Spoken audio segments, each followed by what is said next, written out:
এক গ্রামে এক বৃদ্ধ কৃষক বাস করতেন। তার 4 জন ছেলে ছিল, যারা সবসময় নিজেদের মধ্যে ঝগড়া করত। সামান্য বিষয় নিয়েও তারা তর্ক করত এবং কেউই কারো কথা শুনত না। কৃষক অনেক চেষ্টা করেও তাদের থামাতে পারতেন না। একদিন কৃষক ছেলেদের ডেকে একটি পরীক্ষা করার সিদ্ধান্ত নিলেন।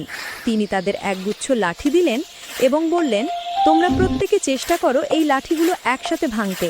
4 জন ছেলে অনেক শক্তি প্রয়োগ করল, কিন্তু একগুচ্ছ লাঠি কেউ ভাঙতে পারল না।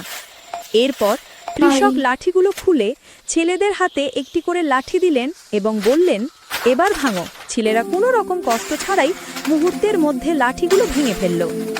তখন কৃষক বললেন, দেখলে তো, যখন তোমরা একগুচ্ছ লাঠির মতো একসঙ্গে ছিলে তখন বাইরের কোনো শক্তি তোমাদের ভাঙতে পারেনি, কিন্তু যেই তোমরা একা হয়ে গেলে দুর্বল লাঠির মতো, তখন তোমাদের সহজেই ভেঙে দেওয়া গেল। মনে রাখবে, একতাই বল। ছেলেরা তাদের ভুল বুঝতে পারল এবং সেদিন থেকে ঝগড়া বন্ধ করে একসঙ্গে থাকতে শুরু করল। শিক্ষামূলক বার্তা: একতাই বল।